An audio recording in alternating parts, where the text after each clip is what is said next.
Hey, welcome everyone to I'd like to call this the Sara Gonzales and Jesse Kelly Unplugged edition. How did I do, Jesse? Do you like that? Ooh, Welcome, Jesse Kelly. I like that. I like that. And you know what that reminds me of, Sarah? I don't know if What? you heard, I don't even know if you're quite old enough, but the Nirvana Unplugged Yeah. CD. Did you ever have that CD, Nirvana Unplugged? It Yeah. was like the greatest Nirvana CD ever. And I used to jam to that, and I had this huge CD case, one of those big 200 CD ones, not to brag, and it was almost full of like the best stuff you could imagine. It was the best stuff you could imagine. And one night, somebody broke in my pickup truck and stole it. To this day, I'm upset about it. To this day.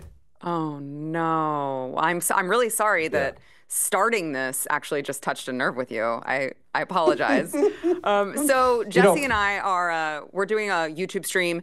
Make sure we're gonna talk a little bit here on my channel, and then we're gonna go over to your channel, Jesse, for the rest of the conversation. So make sure that you are subscribed to both my channel and Jesse's channel, and head over there to catch the end of this conversation. So Jesse, there's nothing going on today. Kind of a slow day. World War III not on the horizon at all. Nothing to be concerned about. Sarah, I was up early this morning. I don't know why I couldn't sleep. It was 4:30. I wake up and I just started processing everything. This is like in the last 24 hours. So we have missiles raining down all over Israel. And what that means for the future is going to be, I don't know, some sort of an escalation. We all know Israel's not going to let that go. We'll have to see what happens there. The largest port strike in 40 years just happened at midnight last night. So food, lumber, cars, little things like that about to shoot through the roof.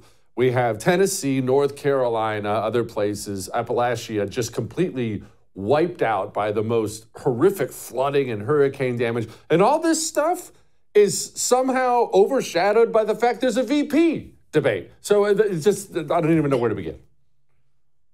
Yeah, I know. I mean, I was planning my show out this morning and I was like, wow, the amount of things that have changed since I decided to do my show on these particular topics. And then I was like, oh, okay, so Israel is under attack. And look, I know I don't want to get into the nuance of foreign policy because I don't ever pretend to be a foreign policy expert. But I know there's a lot of talk right now about America being Israel's ally, about standing with Israel. I can tell you, after what I saw, all of these missiles raining down, I feel for Israel. I think that they absolutely have a right to defend themselves, and they should against this horrific attack. But I got to tell you, I don't love the idea of my sons being called into someone else's war when we're looking at what's going on, not just with Israel, but also what's going on with Russia and Ukraine. It just feels a whole lot like the walls are closing in on us and we're going to be called to solve everyone else's problems when we are actually dealing with, Jesse, what you just mentioned, with this horrific flooding, with the hurricanes, with all of these other things, all of these things that are going on right now here in our country. I'm just exhausted by it all. Like, I'm like, I just can't, we cannot solve one more nation's problem right now. We got to take care of ourselves. Yeah, it feels like it's all coming at us right now, that we're surrounded and there's just a new problem, a new scandal, a new problem, a new scandal, this war, it's this, that. It feels like we're all coming at us. Just as a quick side note to everybody watching, I will tell you, I have made myself start doing this and it's worked very well for me. This thing, I have mine too. I'm on mine too. I was on it right before the show, getting the news, everything else. Put it down on the weekends. It really, I take it from my sons, me, Ob, my wife, me, Ob, the boys. We take all the phones, put them in a drawer for a day, and we just walk away from it. Because if you don't, it's bad news after bad news after bad news. It's new calamity coming our way after new calamity coming our way. And it's not that we shouldn't stay boned up on the issues and get ready and try to fight off what we can, but you mentioned your son getting sucked into war with Iran. In the end, we don't like to think like this because we all want to imagine we have control, right? We want control of things. We don't like to feel out of control. We don't like to feel like other people are in control. But watching something terrible happen when it comes to foreign policy or wars, and knowing that that terrible thing might end up coming to your doorstep, it's not exactly a new thing. This has been going on throughout the history of the world. If you were an ancient citizen and whatever, pick your civilization, Persia, and you are going to get word, the news will get to you. It won't be instantly on your phone, but the news will get to you that some guy, Alexander the Great, just invaded Persia. You think mothers and fathers in that society weren't looking down at their 17-year-old boys saying, crap, this might be it for him. This is what people go through. We are, in the end, all cogs in the wheel, and we don't want to think about that because it's so dark, and we like to, especially when it comes to people we love, we want to hold on to them so tight, but we're all cogs in the wheel. You, me, all of us. Yeah. Yeah, and you're right. What you're saying is obviously correct, which I know is in line, name of your show and all, okay, Jesse's always right, whatever. But it does feel a whole lot though, like, sure, we're all cogs in the wheel and we can only control what we can control. But, you know, you mentioned the vice presidential debate tonight. So obviously we have that tonight and we have an election coming up. And I look at how stable the globe was when Donald Trump was in charge, was president the last time around, and you look at how quickly it has devolved in just 3.5 years under weak leadership. And I keep saying this, and I feel like today is another day that I need to emphasize this. I always knew that the United States was important to global stability. Like I always knew it, I read it, I learned it, but it just feels a whole lot like this is the first time that I'm really living in that reality and I'm watching it happen and I'm going, holy crap, we really have to have leadership or we're watching the last 3.5 years, the entire world just erupt into chaos. And so you look at the vice presidential debate tonight and, you know, I mean, does it really matter what J.D. Vance and Tim Walz argue about? Maybe not, but it really does bring into focus what strong leadership really means, not just to this country, but to the entire world. Yeah, well, I don't want to speak for you. I took a lot of things for granted in my 43 years on this planet as an American. And there are things that I even have rolled my eyes at in the past that are so true. Like a term you mentioned, leadership. The term leadership matters. Like, politicians love to run on that. Leadership matters, you know, and people talk about that. Leadership matters, but leadership really, really freaking matters. It really does. There's an old saying, I forget who said it, where it's better to have an army of donkeys led by a lion than an army of lions led by a donkey. The truth is, America and the way America goes, it is critically important for the entire planet. And because we've always been Americans, I have taken that for granted. You know, people in other countries, if you're in Switzerland or Zimbabwe or Mongolia or something like that, you love your country, so on and so forth. But the way your country goes doesn't have a huge, huge influence on the way the entire planet goes. The way the United States goes, it will govern how much of the world goes, and because we do sit on top. Largest economy, largest military. We used to be the leader of the free world. We're not a free country anymore, so we can't really say that. But we are so powerful and so significant economically that when America sneezes, the whole world gets a cold. That's someone else's saying too. I'm again stealing everyone's sayings. I didn't come up with that, but that's actually pretty smart. It's true. The way we go, the way the world goes. And when you elect somebody who's a half brain dead human being, you put him in the White House. Okay, so he's not going to be functional. Well, where does that leave you now? Well, now you're going to be run by the people he surrounds himself with. He surrounds himself with Susan Rice, Victoria Nunes, Lisa Monaco. You name the America-hating communist, they reside in Joe Biden's White House, all courtesy of Barack Obama. I should point out these are all Barack Obama alumni. I don't know. I didn't go to college, but they're all Barack Obama people. So you put a doddering old fool in the White House. You hand the reins of the country to America-hating communists who only care about having a revolution here. The world is going to descend into chaos. And look, the truth is, half the country, they're so stupid they go out and vote for this again this November. We just have to hope we outnumber them by one. Yeah. God, your lips to God's ears, at least one. Yeah. Are you going to watch the debate? Okay, so here's my thing about debates. Uh-oh. Sarah, I I have a lot of flaws. I don't know if anyone's ever known this, but I have a ton of flaws. I'm a very, very, very flawed human being. And one of those things is I can't multitask at all. At all. Maybe you're good at this. My wife is amazing at this.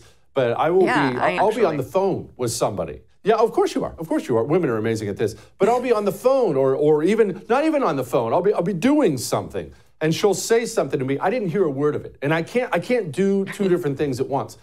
With the debate, I'm going to watch because I'm obsessed with this stuff the way everyone is watching. By the way, just a quick note for everybody. Part 2 of this whole thing will be on youtube.com @JesseKellyDC. Anyway, I'm going to watch.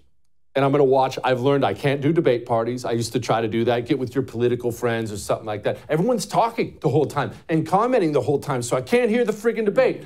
But now I decided I want to watch with my sons. So I go home and I watch with my wife and sons. But they talk too, and I have to talk to them. And my boys are asking questions, and so I'm trying to be a good father and give them guidance. At the same time, I'm trying to digest what's happening, and I can't do that. So honestly, I'm dreading the debate. That's one reason I'm dreading it. And the second reason I'm dreading it is this.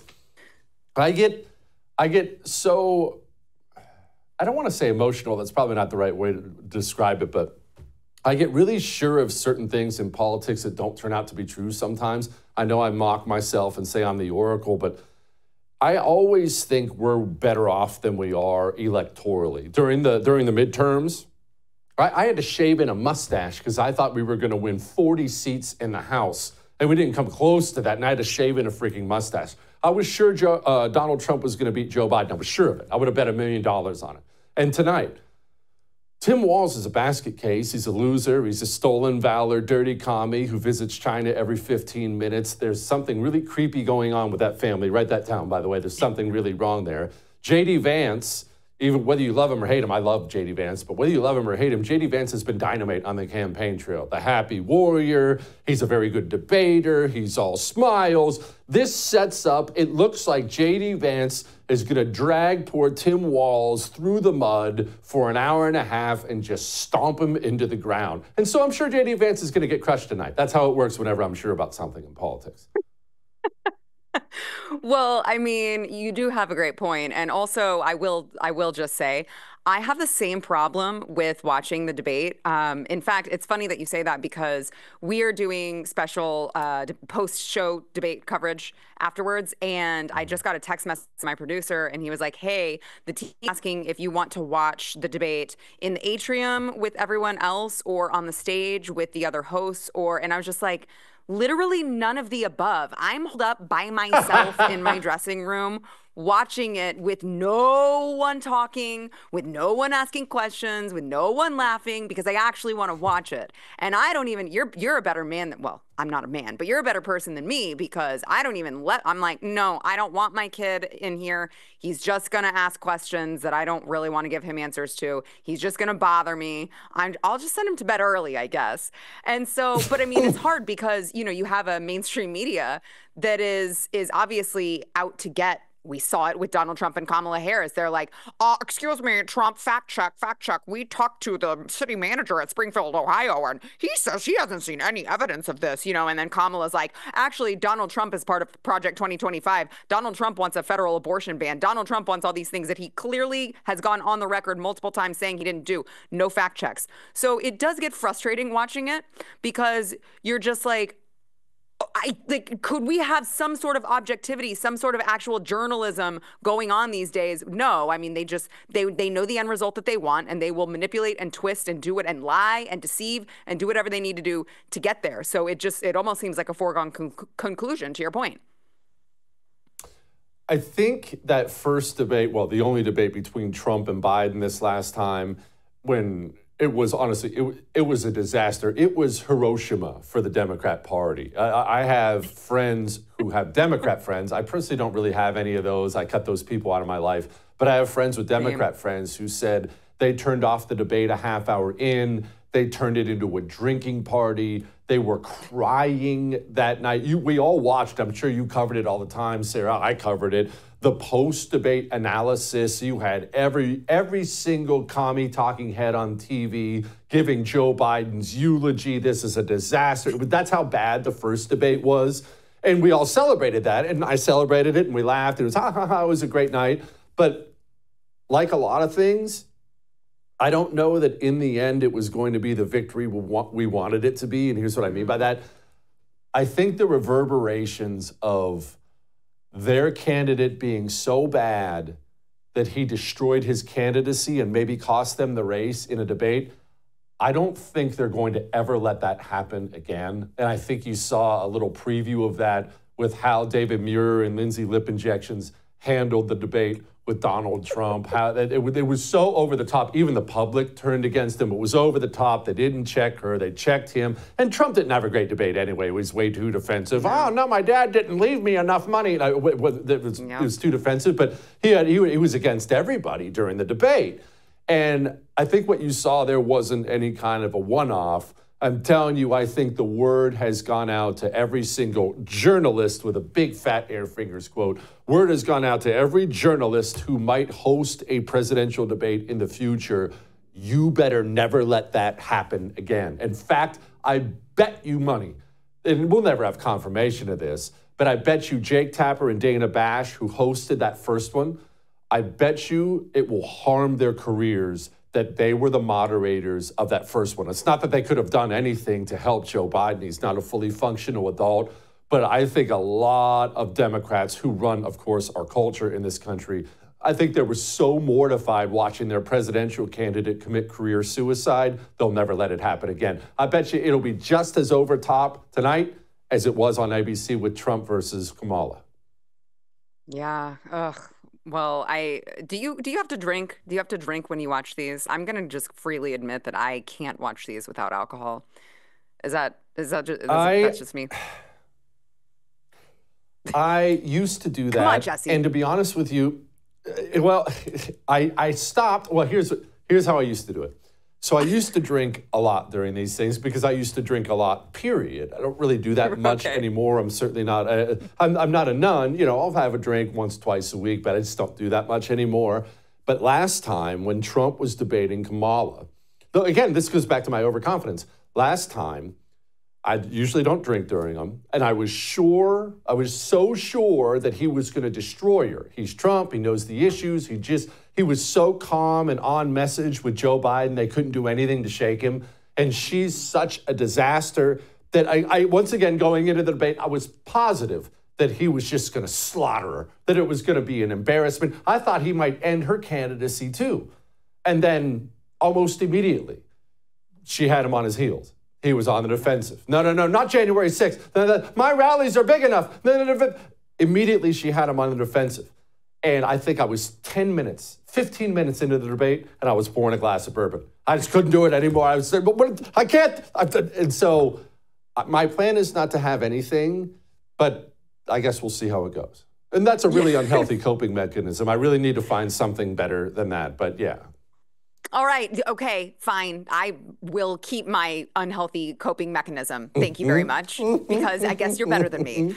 I was talking about me, not you.